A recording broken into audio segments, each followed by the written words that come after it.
প্রিয় শিক্ষার্থীবৃন্দ, আসসালামু আলাইকুম। আশা করি তোমরা সকলে ভালো আছো, নিরাপদে আছো, সুস্থ আছো, সকলকে নিয়ে ভালো আছো এবং পড়ালেখার মধ্যে আছো।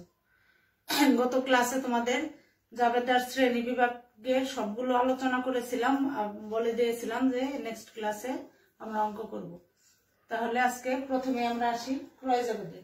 দেখো, ক্রয় জাবেদার একটা বিষয় সম্পর্কে আমি তোমাদেরকে আলোচনা করেছিলাম, সেই অঙ্কটা আমি এখন করাবো। তাহলে ক্রয় জাবেদার এখানে আমি একটু আবার তোমাদের মনে করিয়ে দেই। যেমন 2018 সালে মার্চ মাসে মেসার আসাদ ট্রেডার্স এর ধারে পণ্য ক্রয় সংক্রান্ত, আসাদ ট্রেডার্স একটা প্রতিষ্ঠানের নাম, তার ধারে পণ্য ক্রয় সংক্রান্ত যে সমস্ত লেনদেনগুলো হয়েছে সেইগুলো কি কি আমি এখানে দেখি। দেখো, 2018 মার্চ 3 মেসার্স আলিম ট্রেডার্স এর নিকট থেকে পণ্য ক্রয় করা হয়েছে 20,000 টাকা, শর্ত 2/10 and 30। এটা আমি সেদিন আলোচনা করে দিয়েছি, 2/10 and 30। তাহলে দেখো, 30 দিনের মধ্যে অবশ্যই মূল্য পরিশোধ করতে হবে।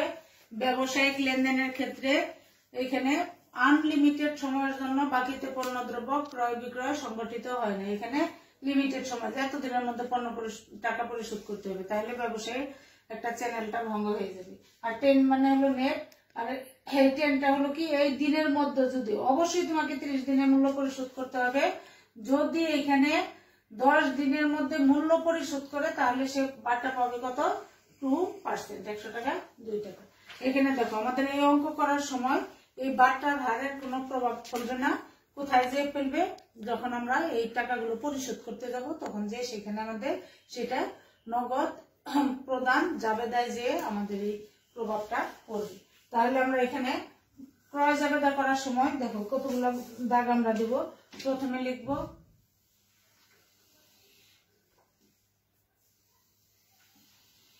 প্রথম কলামটা লিখবো আমরা তারিখ।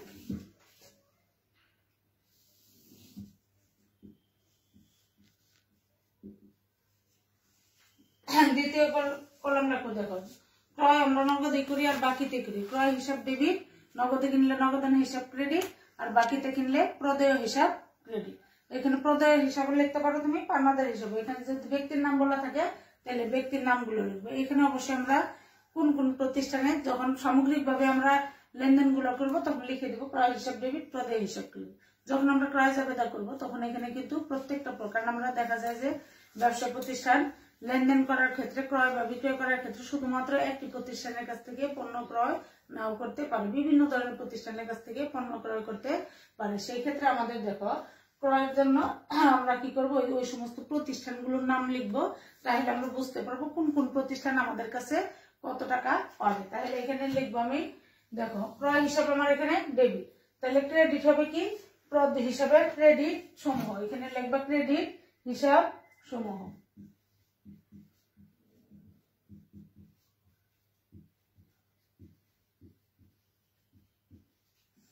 তারপরের ঘরটা লিখবা পরিশোধের শর্ত,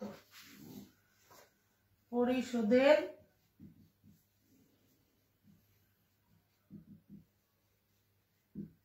শর্ত। তারপরে লিখবা পোস্টিং রেফারেন্স, যদি থাকে এখানে লিখবা রেফারেন্স।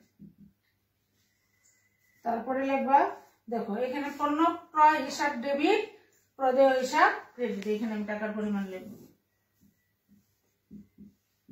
ক্রয় হিসাব ডেবিট, সবগুলো একই হবে, প্রদেয় হিসাব ক্রেডিট। তাহলে এই কয়টা ঘর হলো। তাহলে আমরা দেখো এখানে অঙ্ক আমরা কিভাবে পোস্টিং দিব সেটা লিখবো। তাহলে এখানে বলছে যে 3 মার্চ 2018, তাহলে মার্চ 3, 2018। এখানে হিসাবে ক্রেডিট কার্ড সমূহ, প্রথমে এখানে বলছে যে আসাদ লিমিটেড, উপরে লিখে নিবা আসাদ ট্রেডার্স লিমিটেড, না আসাদ ট্রেডার্স। তারপরে এখানে লিখে নিবা ক্রয় জাবেদা।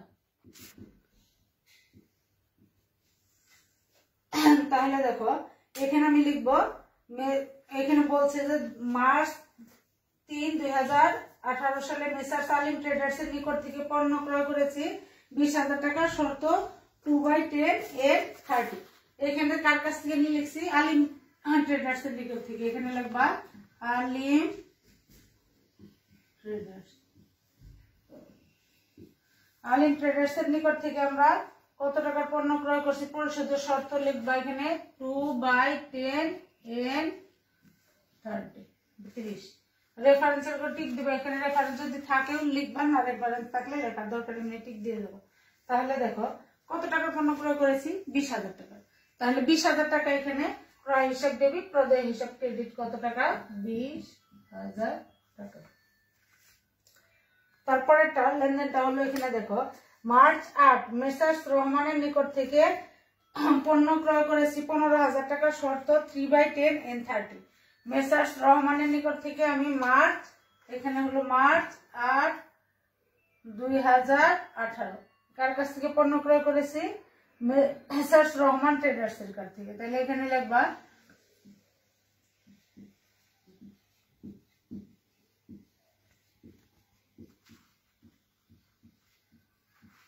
রহমান ট্রেডার্স। এখানে শর্তটার মধ্যে বলা আছে 3/10 and 30। রেফারেন্স এখানে কত টাকার পণ্য ক্রয় করেছি আমি 15,000 টাকা। নাম্বার 3 নাম্বার আইটেমটা হলো 20 তারিখ মেসার্স আলিম স্টোর থেকে ক্রয় করা হয়েছে 15,000 টাকা। এখানে দেখো কি তোমাদের মনে এই সময় একটা প্রশ্ন আসতে পারে, আমরা কিভাবে বুঝবো যে ধারে না নগদে পণ্য ক্রয় করেছে। যদি নগদে থাকতো তাহলে বলা থাকতো অমুকের কাছ থেকে নগদে, যেহেতু এখানে নগদ বলা নাই ব্যক্তির নাম দেওয়া আছে সেই ক্ষেত্রে আমরা ধরে নিব যে পণ্যগুলো অবশ্যই বাকিতে ক্রয় করা হয়েছে। এখানে আবার বলেছে যে দেখো 20 তারিখে বলছে আলিম স্টোর থেকে ক্রয় 10,000 টাকা শর্ত N30। এখানে মার্চের 20 2018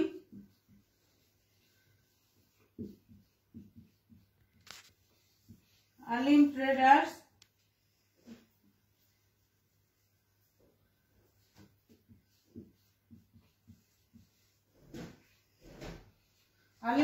এর কাছ থেকে এখানে শুধু বলা আছে N30। এখানে কিন্তু বার্তার সুবিধাটা দেওয়া নাই, তোমাকে অবশ্যই 30 দিনের মধ্যে মূল্য পরিশোধ করতে হবে। রেফারেন্স এখানে কত টাকার পণ্য ক্রয় করেছি আমি 10,000 টাকা।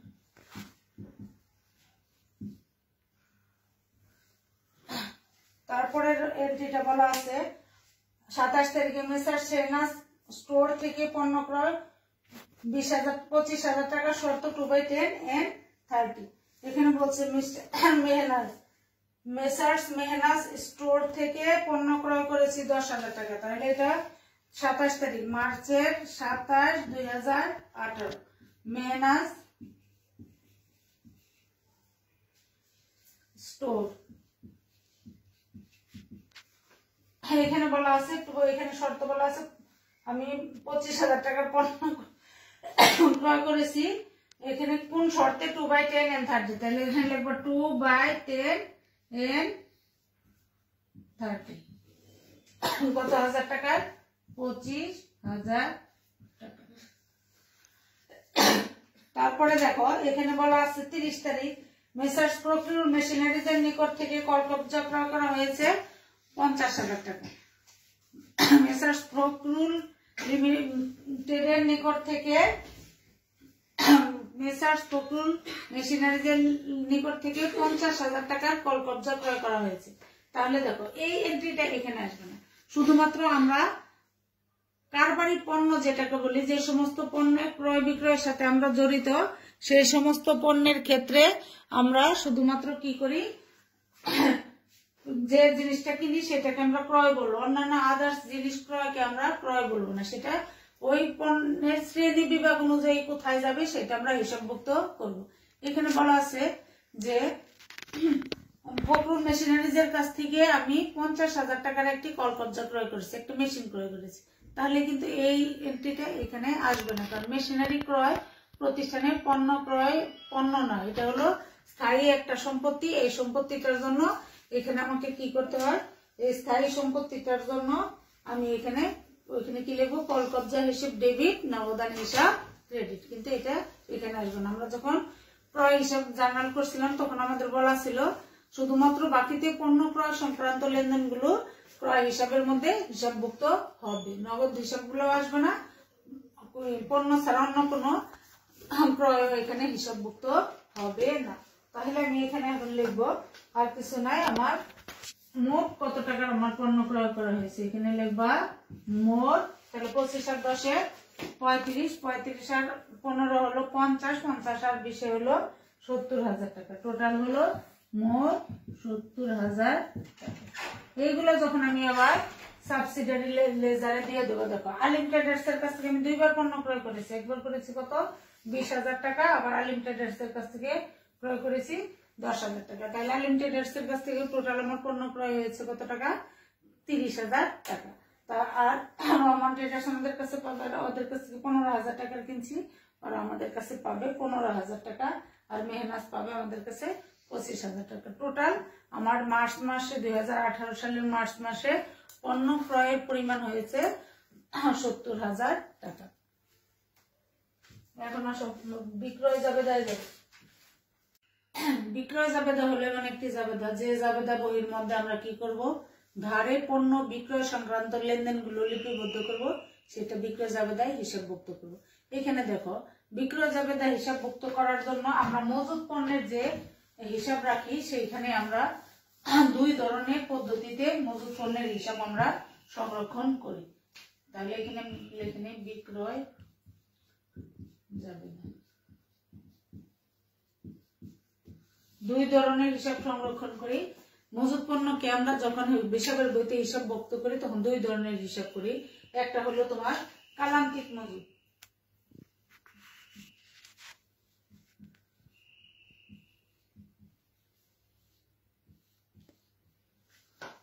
একটা হলো কালান্তিক মজুদ পদ্ধতি, আর একটা হলো তোমার অবিরত মজুদ পদ্ধতি।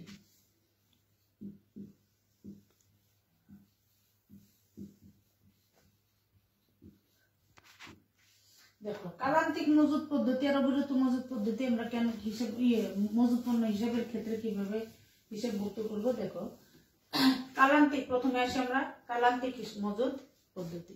কালান্তিক মজুদ পদ্ধতিটি হলো যে সমস্ত দোকান বা যে সমস্ত প্রতিষ্ঠান খুচরা মূল্যের অনেক ধরনের পণ্য দ্রব্য কি করে ক্রয় বিক্রয় করে, সেই সমস্ত প্রতিষ্ঠান মজুদ পণ্য প্রত্যেকটা পণ্যকে লিখে লিখে হিসাব রাখা কিন্তু সম্ভব না।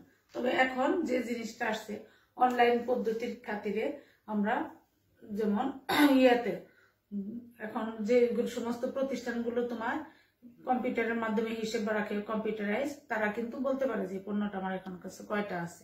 কিন্তু সাধারণত আমরা যে সমস্ত দোকানপাটগুলো দেখি অনেক ধরনের পণ্য বিক্রি করে, একসাথে অনেক আইটেমের পণ্য বিক্রি করে, ছোট ছোট মানে আইটেমগুলোর দাম কিন্তু মানে কম থাকে। সেই সমস্ত প্রতিষ্ঠানগুলো যে পদ্ধতিতে, যদি আমি মুদির দোকানে যাই, যে যদি ওরা নিত্য মজুদ হিসাব পদ্ধতিতে রাখে, তাহলে নিত্য মজুদ কি প্রত্যেকটা পণ্য কত টাকা পণ্য ক্রয় করলো, এটা পণ্যটা কত টাকা বিক্রি করলো, এগুলো বিভিন্ন বিষয়ে লিখতে হবে। তাহলে দেখা যাবে যে আমি হিসাবের খাতা বের করে যদি আমি লিখতে থাকি যে 1 কেজি পেঁয়াজ, 1 কেজি ডাল, 1 কেজি আটা, এরকম ভাবে লিখতে গেলে কাস্টমার অনেক জমে যাবে, চলে যাবে, তাহলে প্রতিষ্ঠানটা চলবে না। কালান্তিক মজুদ হলো একটা নির্দিষ্ট সময় পর পর মজুদের হিসাব সংরক্ষণ করবে। তাহলে এরা নেট লাভ কিভাবে বের করবে, এরা নেট লাভ বিক্রয় করবে ক্রয়ের সাথে বিক্রয়ের কম্পেয়ার করে, তুলনা করে। তাহলে কালান্তিক মজুদ হলো একটি নির্দিষ্ট সময় পর পর কোন প্রতিষ্ঠান যদি মজুদের তালিকা তৈরি করে তাহলে সেটাকে বলা হয় কালান্তিক মজুদ। আর অবিরত মজুদ হলো প্রতিনিয়ত প্রত্যেকটা লেনদেন সংগঠনের সাথে সাথে মজুদ পণ্যের হিসাবটা করা যায়। ধরো যে সমস্ত প্রতিষ্ঠানগুলো বড় বড় যে সমস্ত দামি দামি আইটেম গুলো বিক্রি করে এবং লিমিটেড সংখ্যার আইটেম বিক্রি করে, তারা কি করতে পারে, যেমন ধরো আমার গাড়ির দোকান যদি থাকে, সেই ক্ষেত্রে আমি কি করব, যেমন ধরো তোমার করলা এক্স 100 কতটা আছে, আমি কিন্তু এখানে একেবারে আনলিমিটেড থাকে না, 2টা 3টা 5টা একটা থাকতে পারে, তাহলে সেক্ষেত্রে আমি বলতে পারবো যে এই কয়টা আছে। তাহলে এই পণ্যটা আমার কেনার জন্য, করলা এক্সট্রা কেনার জন্য আমার কত টাকা পণ্যটা দিয়ে কিনছিলাম এবং কত টাকার বিক্রি করছি, তাহলে এগুলো সবগুলো হিসাব সংরক্ষণ করা সম্ভব। আর তাহলে কালান্তিক মজুদ পদ্ধতিতে কিন্তু এই জিনিসটা সম্ভব না। কেন সম্ভব না, অনেক আইটেমের পণ্য লেনদেন করে, এর জন্য প্রত্যেকটা লেনদেন হিসাব করা সম্ভব না। একটা নির্দিষ্ট সময় পর পর, যেমন ধরো যে ওষুধের দোকানে অনেক আইটেমের ওষুধ থাকে, সেই ক্ষেত্রে কি করে তারা প্রত্যেকটা কিন্তু রেজিস্টার বের করে যদি বলতে যায় না পা আমি নিব, ও না পারে হিসাব করতে যায়, আবার গ্যাসের ওষুধের হিসাব করতে যায়, বিভিন্ন ধরনের ইয়ে করতে যায়, তাহলে সেই ক্ষেত্রে কিন্তু হিসাব ভুক্তিকরণ বা মজুতকরণের হিসাব করাটা সম্ভব হবে না। আর অবিরত মজুত পদ্ধতিতে বড় বড় আইটেমগুলো যেগুলো আমরা কি করি, প্রত্যেকটা আইটেম আলাদা আলাদা বৈশিষ্ট্য, তারা কি করবে, প্রত্যেকটা আইটেম কত টাকা দিয়ে কিনলাম, কত টাকা বিক্রি করলাম, এগুলো হিসাব ভুক্তি করা সম্ভব হবে। তাহলে এই দুইটা হিসাব পদ্ধতির জন্য আমার হিসাবের বইতেও আলাদা আলাদা আলাদা হবে। তাহলে আলাদা আলাদা হলে আমার যে জিনিসটা হবে, সেই ক্ষেত্রে আমার হবে যে এখানে দুইটার ছক একটু ভিন্নতা আছে। কিরকম ভিন্নতা আছে আমি এখন তোমাদের দুইটা অঙ্কে করে দেখাই দেবো যে কতটুকু ভিন্নতা আমার আছে। আমি এখন প্রথমে একটা কালান্তিক মজুদ হিসাব পদ্ধতির একটা অঙ্ক করব। কালান্তিক মজুদ হিসাব পদ্ধতির অঙ্ক করতে গেলে প্রথমে আমি দেখো একটা অঙ্ক নেই ওটা করতে থাকি। এখানে বলছে যে মেসার্স মান্নান ব্রাদার্স সকল খরিদ্দারের নিকট থেকে 2/10 এর 60 শর্তে পণ্য বিক্রি করে। এই মান্নান ট্রেডার্স কি করে, ওদের নিয়মই হলো 2/10 এর 60, একটা এটা 2/10 এর 60, এটা তো আমরা আগে পড়েছি, বিক্রয়ের একটা ক্রয় ধারে পণ্য ক্রয় বা বিক্রয়ের টাকা আদায় বা পরিশোধের জন্য একটা সুযোগ দেওয়া থাকে। তাহলে এরা কি করছে, প্রত্যেকটা সব কাউকে এখানে কম দেয় না, ওদের নিয়মই হলো 2/10 এর 60, 60 দিনের মধ্যে মূল্য পরিশোধ করতে হবে। যদি পরিশোধ 10 দিনের মধ্যে করে তাহলে 2% হারে কমিশন করবে। সব প্রত্যেক ক্রেতার জন্য একই রকম থাকবে। তাহলে এখানে আমাকে বলছে যে 2/10 এর 60 শর্তে পণ্য বিক্রি করে 2019 সালের জানুয়ারি মাসে ইহার ধারে বিক্রয় বিবরণী সমূহ 2019 সালের জানুয়ারি মাসে ধারে পণ্য বিক্রয়ের বিবরণটা নিম্নে দেওয়া হলো। কি কি দেওয়া হলো দেখো, জানুয়ারি 2019 রানা এন্ড কোম্পানির নিকট পণ্য বিক্রয় 20,000 টাকা, চালান নাম্বার 121। এখানে বলছে যে জানুয়ারি 2019 সালের জানুয়ারি 2 তারিখে রানা এন্ড কোম্পানির নিকট পণ্য বিক্রয়, এখানে কার কাছে পণ্য বিক্রি করছে, রানা এন্ড কোম্পানির নিকট পণ্য বিক্রি করছে। আর শর্ত সবার ক্ষেত্রে বলা আছে, সবার ক্ষেত্রে একই শর্ত, 2/10 এর 60, 60 দিনের মধ্যে মূল্য পরিশোধ করতে হবে সবাইকে। 10 দিনের মধ্যে যদি মূল্য পরিশোধ করে সেই ক্ষেত্রে 2% হারে কমিশন পাবে। তাহলে রানা এন্ড কোম্পানির নিকট পণ্য বিক্রি করছে 20,000 টাকা, চালান নাম্বার 121। আবার এখানে বলছে যে 2017 সালের জানুয়ারি মাসে 10 তারিখে, 19 সালের জানুয়ারি মাসের 10 তারিখে সাজিদ এন্টারপ্রাইজের নিকট পণ্য বিক্রি করছি 25,000 টাকা, চালান নাম্বার 122। প্রথমে রানার কাছে আমি 2 তারিখে বিক্রি করছি, 10 তারিখে সাজিদের কাছে বিক্রি করছি, 15 তারিখে শিফাত এন্ড কোম্পানির নিকট পণ্য বিক্রয় করছি 15,000 টাকা, আর 25 তারিখে রহমান স্টোরের নিকট পণ্য বিক্রি করছি 30,000 টাকা। চালান নাম্বার প্রথমটা হলো 121, পরেরটা 122, তারপরটা 123, তারপরটা 124। যে কি কি করতে বলছে, বিক্রয় জাবেদা করতে বলছে, সাধারণ সহকারী প্রদান করতে বলছে। তাহলে আমরা এখানে বিক্রয় জাবেদা করব, এখানে কালান্তিক মজুদ পদ্ধতিতে, এখানে বলে দেওয়া আছে অঙ্কের মধ্যে কালান্তিক মজুদ পদ্ধতিতে। তাহলে প্রথমে আমি দেখো গড় তৈরি করবো, বিক্রয় জাবেদা কার, এখানে মান্নান এন্ড কোম্পানির নাম করলাম, এখানে মান্নান ব্রাদার্স, এখানে লিখবা মান্নান ব্রাদার্স বিক্রয় জাবেদা। তাহলে এখানে কালান্তিক মজুদ পদ্ধতিতে করব। প্রথমে আমরা একটা দেখো দাগ দিচ্ছি,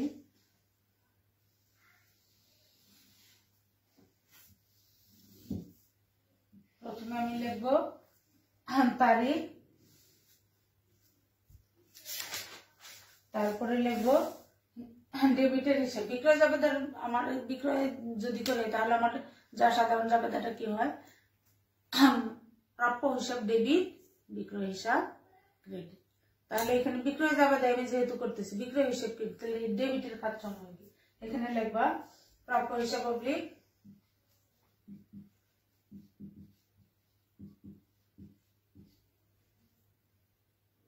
হিসাবের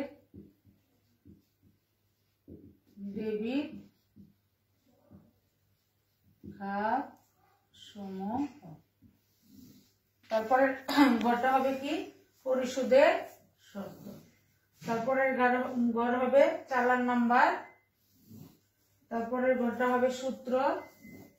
তারপরে ঘরটা হবে, দেখো এখানে আমরা বিক্রয় জাবেদা করলে আগেই বলছি কি হবে, প্রাপ্য হিসাব। সব ক্ষেত্রে একই জিনিস হবে, প্রাপ্য হিসাব ডেবিট,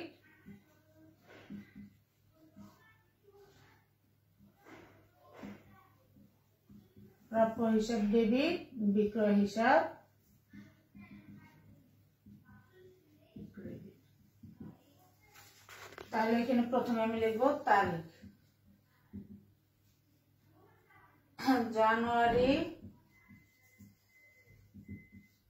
২, ২০১৯ সাল। জানুয়ারি ২, ২০১৯ সালে দেখো এখানে আমার কি বলছে, রানা এন্ড কোম্পানি, কার কাছ থেকে আমি পণ্য ক্রয় করেছি, সবই আমার বিক্রয় জাবেদা। এখানে বিক্রয় জাবেদা, তাহলে এখানে ডেবিটের খাত হবে কার কাছ থেকে পণ্য, কার কাছে পণ্য বিক্রি করছি, রানা। যেহেতু রানার কাছে আমি আজ যদি বকেয়া থাকে তাহলে আমার সেটা হয় সম্পদ, কারণ আমি ওর কাছে টাকাটা পাবো। পাবো মানে সম্পদ, আর পাবে মানে দায়। তাহলে এখানে কার কাছে আমি টাকা পাবো, রানা এন্ড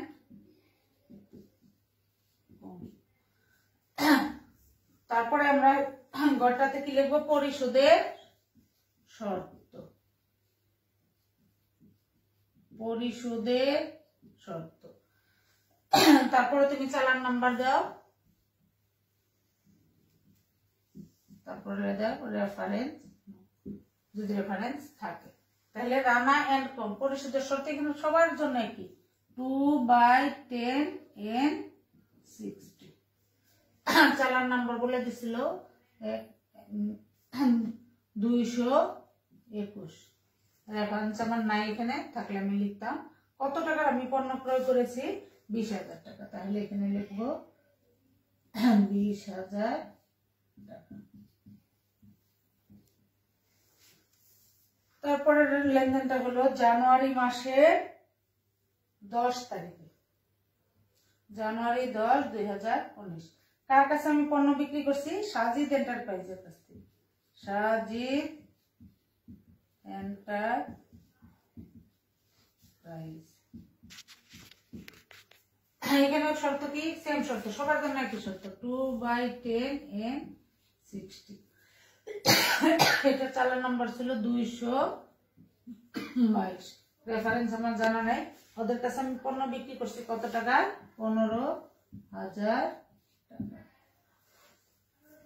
তারপরে লেনদেনটা হলো শিফাতের কাছে পণ্য বিক্রি করছি 30,000 টাকা, জানুয়ারি 15 তারিখে, জানুয়ারি 15, 2019। শিফাত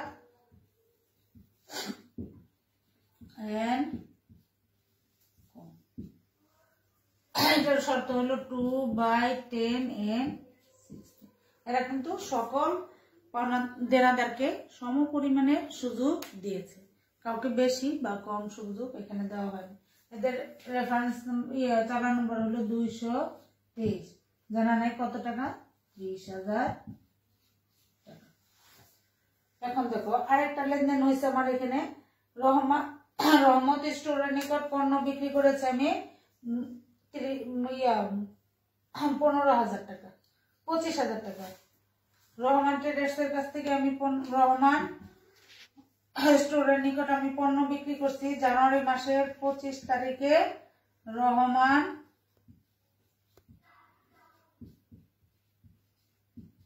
স্টোরের নিকট পণ্য বিক্রি করছি জানুয়ারি মাসের 25 তারিখে। এটারও শর্ত 1, 2/10N60। চালান নাম্বার কত, 224। এখানে কত টাকার পণ্য বিক্রি করেছে আমি, 25,000 টাকা। শেষ আমার অঙ্ক। যদি এই সংক্রান্ত বাকিতে শুধু পণ্য বিক্রয় সংক্রান্ত ছাড়া অন্য কোন ধরনের বিক্রয় কিন্তু বিক্রয় জাবেদার অন্তর্ভুক্ত হবে না। সম্পত্তি বিক্রি করলে কিন্তু সম্পত্তি একটা বিক্রয়, বা কি বিক্রয় না, আমার পণ্য বিক্রয় না, আমার কারবারি পণ্য যেগুলো সেগুলোই হবে বিক্রয় জাবেদার। তার মধ্যে আবার বাকি নগদে হলে আমরা কোথায় চলে দেবো, প্রাপ্য হিসেবে, নগদ প্রাপ্তি বইতে আমাদের ওই টাকাটা চলে যাবে। তাহলে দেখো এখানে টোটাল এখানে শুধু লিখে দিবা মোট কত টাকা, 25 আর 30, 25 আর 30,000, 55 আর 15, 60, 70, 80, 90,000 টাকা। এখানে পণ্য বিক্রি করছে 90,000 টাকা বাকি। এখন দেখো যে অন্য কোনো বিক্রয় কিন্তু আমি এখানে আসলাম না, এই অঙ্কগুলো করতে দেখো এখানে কিন্তু কোনো ক্যালকুলেশনে নেই, কিচ্ছু নেই। এই অঙ্কগুলো পরীক্ষায় আসলে তোমরা এটা দিব, সময়ও কম লাগবে এবং নির্ভুল হওয়ার সম্ভাবনা বেশি থাকে। দেখো এখন আমরা এখানে কালান্তিক মজুদ পদ্ধতিতে বিক্রয় জাবেদা করলাম, এখন আমরা যাব অবিরত মজুদ পদ্ধতিতে। অবিরত মজুদ পদ্ধতিতে কিভাবে আমরা বিক্রয় জাবেদাটা করব সেটা আমরা এখানে দেখবো। তাহলে আজকে আমাদের পড়া হয়ে যাবে ক্রয় জাবেদা এবং বিক্রয় জাবেদা। সকলে বাসায় দুটো করে অঙ্ক করবে। এখানে দেখো অবিরত মজুদ পদ্ধতি কি, প্রত্যেক যে কোনো পণ্য আমি কিনবো ওদের নিয়মই হলো যে পণ্যটা কিনবো সেই পণ্যটার জন্য আলাদা আলাদা হিসাব রাখা। পণ্যটার জন্য আলাদা আলাদা হিসাব রাখতে গেলে দেখো পণ্যের আলাদা আলাদা আমি যদি হিসাব রাখতে যাই তাহলে কি করব, ওই পণ্যটা আমি কত টাকায় কিনলাম, কয়টা পণ্য আমার মজুদ আছে, কত টাকায় বিক্রি করবো, তাহলে আলাদা আলাদা আমরা হিসাবভুক্ত করবো। এখানে অবিরত মজুদ প্রত্যেকটা পণ্যের আলাদা আলাদা হিসাবভুক্তি করা হয়। কয় টাকার পণ্য আমি কয় টাকা বিক্রি করলাম এটা আমার, তাহলে ওই পার্থক্যটুকু আমার লাভ বা লোকসান হয়।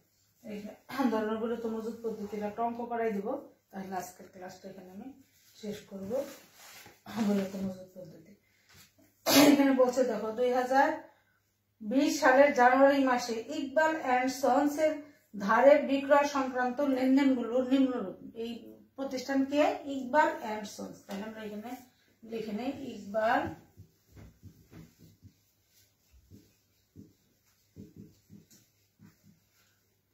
বিক্রয়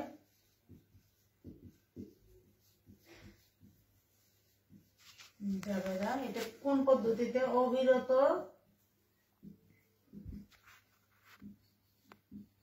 মজুদ। এখন দেখো বিক্রয় জাবেদায় কি কি বলছে, এখানে বলছে ধারে বিক্রয় সংক্রান্ত কি কি। জানুয়ারি 5 মোহিত অ্যান্ড সন্সের নিকট পণ্য বিক্রয় 10,000 টাকা, বিক্রিত পণ্যের ব্যয় 6,000 টাকা, চালান নাম্বার 201, শর্ত N30। এখানে দেখো যে জিনিসটা বলে দিচ্ছে যে এখানে বলছে যে জানুয়ারি 5 মোহিত অ্যান্ড সন্সের নিকট পণ্য বিক্রি করছি 10,000 টাকা, বিক্রিত পণ্যের ব্যয় ছিল 6,000 টাকা। মোহিত অ্যান্ড কোম্পানির নিকট যে পণ্যটা আমি 10,000 টাকায় বিক্রি করছি ওই পণ্যটা আমার বিক্রয় উপযোগী করতে আমার খরচ হয়েছে 6,000 টাকা। আর এখানে চালান নাম্বার দেওয়া আছে 201 আর শর্ত দেওয়া আছে N30, তার মানে এরা ডিসকাউন্টের সুবিধা পাবে না। তাহলে আর 12 তারিখে বলছে শফিক অ্যান্ড সন্সের নিকট পণ্য বিক্রয় 18,000 টাকা, বিক্রিত পণ্যের ব্যয় 14,400, চালান নাম্বার 202, শর্ত 2/10 N30।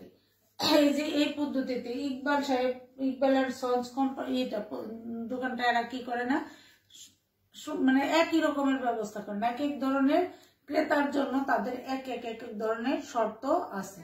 তাহলে এখানে বলছে যে শফিক অ্যান্ড সন্সের নিকট 18,000 টাকার পণ্য বিক্রি করছি, যে পণ্যটা আমার বিক্রয় উপযোগী করতে, বিক্রিত পণ্যের ব্যয় বলতে আমরা কি বুঝি, কোন যে সমস্ত পণ্য আমি বিক্রি করি সেই সমস্ত পণ্য বিক্রয়ের উপযোগী করতে যে একেবারে প্যাকেট করা পর্যন্ত যে খরচটা হয় সেটাকে বলা হয় প্যাকেট করা না, ক্রেতার হাতে পৌঁছানো পর্যন্ত যে খরচটা হয় সেটাকে বলা হয় বিক্রিত পণ্যের ব্যয়।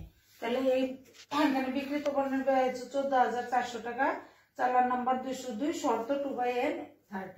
তাহলে এখানে আর দুইটা আছে দেখো শফিক অ্যান্ড, তারপরটা আছে হলো আক্তার অ্যান্ড সন্স এর নিকট পণ্য বিক্রয় 12,000 টাকা, বিক্রিত পণ্যের ব্যয় 8,000 টাকা, চালান নাম্বার 202, শর্ত 2/10 N45 বা 45। এখানে 45 দিনের মধ্যে অবশ্যই মূল্য পরিশোধ করতে হবে। যদি সে 10 দিনের মধ্যে মূল্য পরিশোধ করে তাহলে আমরা তাদেরকে বার্তা দেবো কত পার্সেন্ট, 2%। তাহলে এখানে আমরা দেখো আগের মতো ঘর দিই, এখানে আমার একটা ঘর বেশি হবে।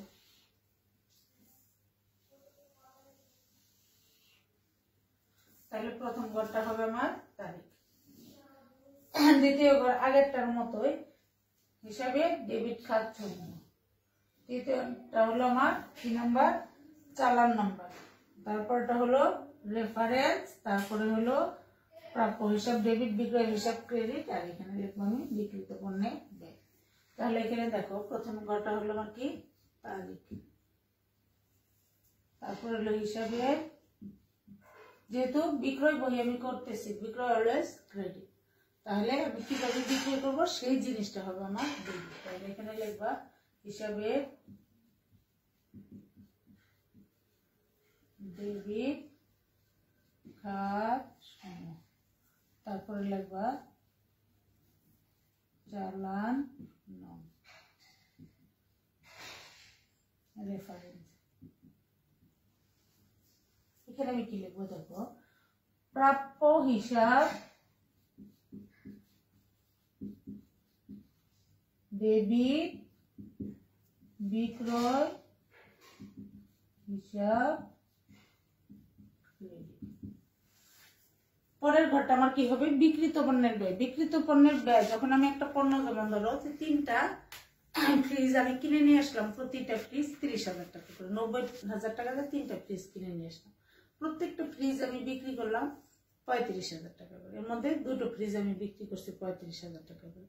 তাহলে দেখো 30,000 টাকার ফ্রিজ আমি যদি এই মজুত পণ্য, এখানে কিন্তু মজুত পণ্যকে ডেবিট করি, এখানে কিন্তু ক্রয় হিসাবকে আমি ডেবিট করি না, মজুত পণ্যের হিসাবকে আমি ডেবিট করি। এগুলো আমার ভবিষ্যতে আরো অন্য অন্য চ্যাপ্টারের মধ্যে পড়বো, তখন হিসাব জিনিসটা তোমাদের ক্লিয়ার হয়ে যাবে। এখানে দেখো মজুত পণ্যের হিসাব মধ্যে আমি যদি পণ্য ক্রয় করি, তাহলে আমি কি লিখবি, মজুত পণ্য হিসাব ডেবিট এবং অন্য আদার্স হিসাব ক্রেডিট। তাহলে যদি মজুত পণ্যকে আমি ক্রেডিট না করি, তাহলে কিন্তু পণ্য বিক্রি হয়ে যাবে, কিন্তু আমার মজুত পণ্যটা আগের মতো হয়ে যাবে, তাহলে সঠিক হবে না। তাহলে এখানে আমি লিখবো দেখো, বিক্রিত পণ্যের ব্যয় হিসাব ডেবিট, বিক্রিত পণ্যের ব্যয় হিসাব ডেবিট, ক্রেডিটের ঘরে কি হবে, মজুত পণ্যের হিসাব। কারবারি পণ্য, কারবারি পণ্য লেখো, যে কারবারি পণ্য মানে যে সমস্ত পণ্যের আমি ক্রয় বিক্রয়ের কার্য সম্পাদন করি তাকে। যেমন ফার্নিচার আমাদের কাছে একটা সম্পদ, যারা ফার্নিচার দোকান তাদের কাছে সেটা একটা পণ্য। তাহলে এখানে আমি লিখবো কারবারি পণ্য হিসাব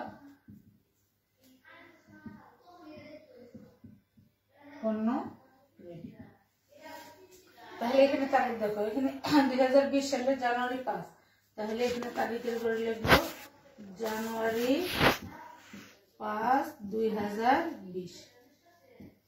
তাহলে হিসাবের খাত, প্রথম আমি কার কাছে বিক্রি করেছি, মোহিত অ্যান্ড সন্স এর নিকটের কাছে বিক্রি করছি। তাহলে এখানে লিখবো Mohit and sons, Mohit and sons এর নিকট আমি পণ্য বিক্রি করেছি।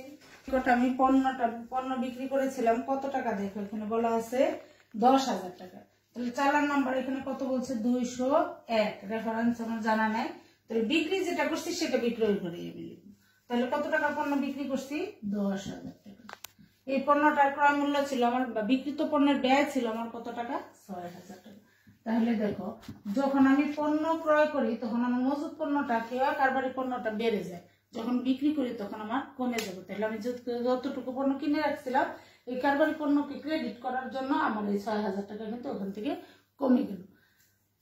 তারপর এটা দেখো জানুয়ারি 12, 2020 কার কাছে পণ্য বিক্রি করছি, শফিক অ্যান্ড সন্সের নিকট পণ্য বিক্রি করছি। তাহলে এখানে লিখবা শফিক, আমার তোমরা এখানে আর একটা ঘর দিতে পারো, যে জানো কি ঘরটা আমাদের যেটা শর্তের একটা ঘর, তুমি এখানে আমি দিয়ে দিই। শর্তের নাম আর রাখবে না, ঠিক আছে, তুমি শর্ত দিলেও হবে, না দিলেও কোনো সমস্যা নাই। আমার একটা ঘর বাদ পড়ে গেছে। তাহলে শফিক অ্যান্ড সন্স, চালান ছিল 202। রেফারেন্স আমার জানা নাই। কত টাকার পণ্য আমি বিক্রি করেছি, 18,000 টাকা। কত টাকা মূল্যের পণ্য আমি 18,000 টাকা বিক্রি, 18,000 টাকা পণ্য তুমি 18,000 টাকা বিক্রি করি, আমার তো লাভ হওয়া দরকার।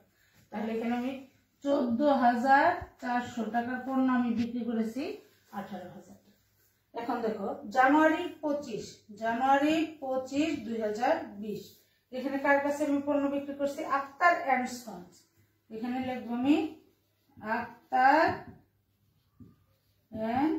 সন্সের কাছে আমি পণ্য বিক্রি করেছিলাম কত টাকা, 12,000 টাকা। বিক্রিত পণ্যের ব্যয় হলো আমার 8,000 টাকা। এটা চালান নাম্বার ছিল 203। রেফারেন্স আমার জানা নাই। পণ্য বিক্রি করছি 12,000 টাকা, বিক্রিত পণ্যের ব্যয় হলো 8,000 টাকা। এই আমার শেষ। এখন আমি মোট ঘর করবো। এখানে লেখো মোট। মোট আমি কত টাকার পণ্য বিক্রি করছি? 18, 12, 30 আর 10 40,000 টাকা। এখানে কত টাকা? 8, 6, 14, 14, 14, 28, 28,400 টাকা। তাহলে দেখো এই অবিরত মজুত পদ্ধতি কিন্তু আমরা এখানে দেখে বুঝতে পারতেছি যে বিক্রিত পণ্যের ব্যয় আমার 28,400 টাকার পণ্য আমি বিক্রি করছি কত টাকা? 40,000 টাকা। তাহলে এখানে আমার মোট লাভ কত টাকা হলো? এখানে মোট লাভ হলো 11,600 টাকা। এটা হলো মোট লাভ। এখন এখান থেকে ভাড়া এবং অন্যান্য খরচ বাদ দিলে আমার নেট লাভ বের হয়ে যাবে। তোমরা সকলেই ভালো থাকো, সুস্থ থাকো, নিরাপদে থাকো, এই শুভকামনা করি। এবং তোমরা একটু বই দেখে পড়ালেখা করে নেবা, আমাদের সাহায্য নেবা। যদি কোনো প্রয়োজন হয় যে কোনো সময় মেসেজ দিলে আমি তোমাদের প্রয়োজনটাকে পূরণ করার চেষ্টা করব। আবারও সকলের মঙ্গল কামনায় আজকে অনলাইন ক্লাসটা এখানে শেষ করছি। আল্লাহ হাফেজ।